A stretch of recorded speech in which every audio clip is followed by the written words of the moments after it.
am here with Polly Maberly, the star, Natasha Flynn, and executive producer of Odyssey, and Gerard Johnson, the co-writer, director, and executive producer. Thank you so much for taking the time to meet with me today. Thank you. Thank you. So I want to jump right in. Talk about how you came up with the idea of setting this absolutely trippy thriller in the real estate world. Like, what were the inspirations for that framing?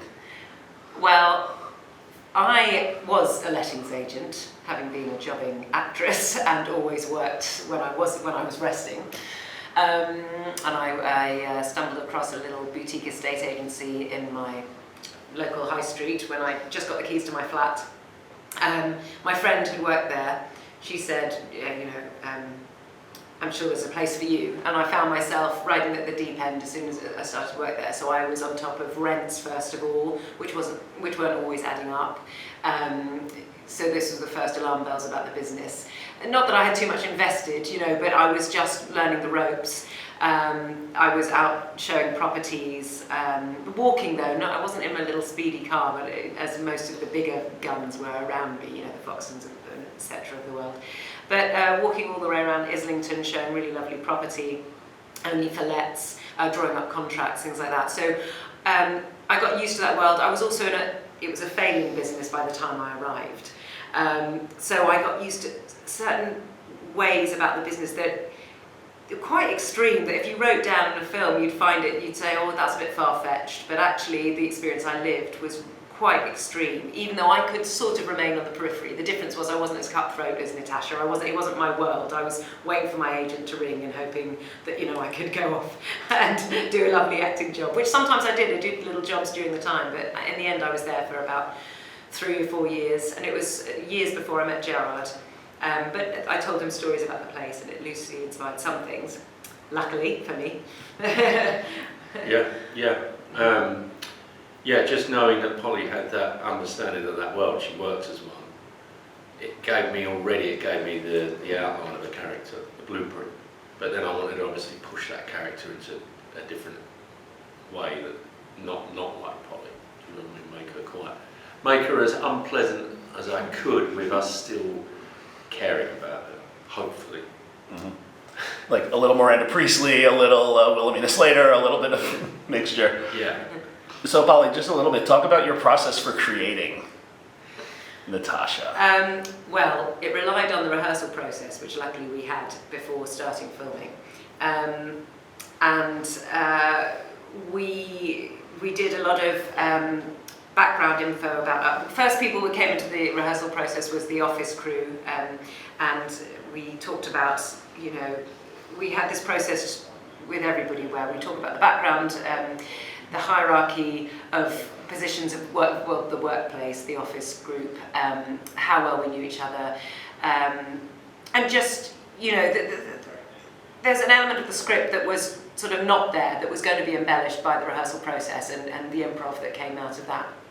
I have a sort of certain terror of improv. I didn't train that way, and I've always held this little terror of it, whereas the people that was surrounding me were, some of them were, well, everyone was really good at it. So I was already intimidated.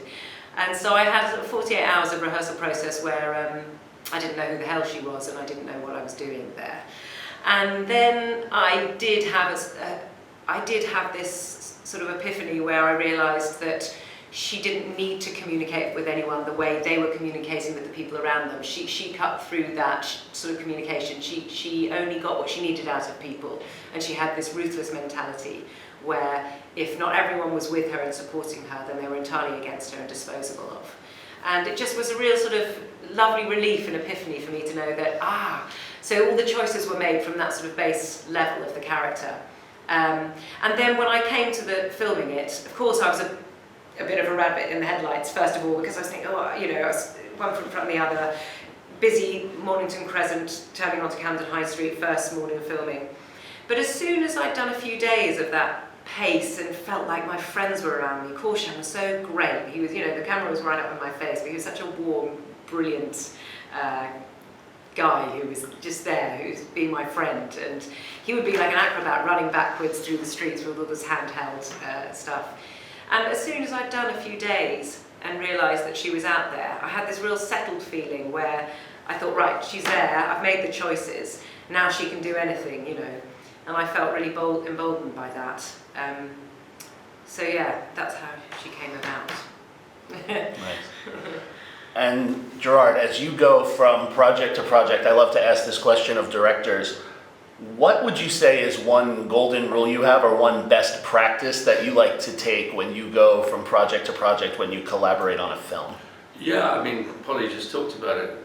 That precious rehearsal period, which I'd call a workshop period, it's sort of a little bit above, but it's a period where it's just me and the actors and nobody else, and that for me makes the difference. When it just gives us the luxury on set of trying different things out, but also we get to know each other. You form a bond with your actors, who next to a DOP, they're the closest people you want to be to on a film set, because that's DOP is your eyes, but your actors, you've got nothing if you've got poor performances. So it's that golden period with just us in a room is what I have to have on every film I do. Nice. And now this is not the first collaboration that the two of you have done together. This is not the first film. So what do you enjoy about working together, and what is your process like when you collaborate on films? Me first? He just wants to have the compliments first, does he? Well, I would say Gerard is very much, I'll say this, you can pay me later. No, he's a, which way around is it? He's an actor's director. He's the one you want because he's on your side. He's sort of like, it's very collaborative. What happened particularly in Muscle, which we couldn't achieve quite the same way here, was I loved the fact that I got to set and there was this soundtrack playing to me and Cav's lives that drowned out the noise of the crew moving stuff, and they were all moving in this sort of rhythm. They didn't hate you for it, they loved it. Everyone was part of this collaborative team, crew and actors. But we had this sort of constant theme tune to our lives playing, which was amazing. So that's a great thing about working with you. We couldn't manage it on every place we went to because we moved so much in what's our film called, Odyssey. And of course the rehearsal process. Sorry, say again. What's it called again?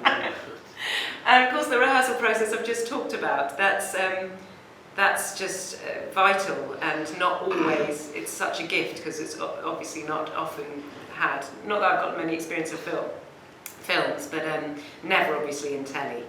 And it just brings about this authenticity where you can talk as much as you like with these people, yes, but you bond in a certain way, and then you get it up on its feet and move it loosely and make a fool of yourself. But you tie yourself together that when you've got that in you, you can then get to set, you can forget about it and just know it's there. And you operate with people then on a very much more authentic level. And I think that shows in the film. So yeah, that's some good things. I won't talk about the bad things. Well, we've been together for 12 plus years with Polly, and her doing auditions for stuff that are just so beneath the experience of someone that's good. Do you know what I mean? It's like, oh God. And it's like, okay, well, let's give you something to really get your teeth in, because she's such a great actress. And I've done that with Peter, my cousin, who's in my first couple of films. I did it with the two guys in Muscle, Cav and Craig. And just knowing that people, given the right material, they're just going to be brilliant. So that was important for me to write it with Polly in mind, and to just push this character, and for her to go on this journey, and for us to go on this journey. Do you know what I mean? Because you're all, I like to call it immersive directing in a way, and just I like to create an atmosphere on set, and she talks about it with the soundtrack and everything else, but it's creating where every single person feels part of that process, and hopefully, yeah, you achieve that, so you're all on this common goal. Now, probably every filmmaker might say that that's how they work, but the trouble is, a lot of the time they don't have the rehearsal period, they don't meet the actors till the day, they're working with them. There's all these areas which suddenly you're not part of that collaborative effort anymore. But that's how I like to work, and it becomes a journey for all of us, and hopefully a film that nobody forgets in a hurry, but I'm not sure that's even the question you asked. It was. No, you hit it. And I know I have to let you go, but I'm just going to ask this one question, last one. What is it that after people spend almost 2 hours in this visually stunning and disturbing world, what do you want people to take away from the film when they walk out? Should we go to Indian or Chinese? No, I'm kidding. No, sorry, go on. Well, I was just going to say a certain amount of endorphins, a certain amount of stress level that's purged by the end, perhaps. Sort of a ride, a roller coaster ride sounds a bit naff, doesn't it? But it's like an adrenaline ride, hopefully, that by the end they might be on side with someone, perhaps, or maybe wanting to blow her brains out. But either way, is totally worthy of of the film. So, yeah, I think just that. I mean, I always love going in to see films when I've gone in a certain mood and I've walked out in a different mood. Now, whether that be I've gone in happy and come out depressed, I've gone in depressed, I've come out inspired. I don't mind whatever that is with Odyssey, but as long as it has changed your mood in some way, whether you're angry, whether you like what you've seen. Otherwise, it is. Oh, what should we have to eat? You know, who wants that? Do you know what I mean? Oh, that was all right. Yeah. What do you fancy? You know what I mean? It made no impact, and then you never talk about it again. It's trying to get. You want people to at least have an opinion or be, whether it be, as I say, inspired or angry. Yeah. Well, thank you so much for taking the time, and Thank you. best of luck with the journey on the film. Thanks very much.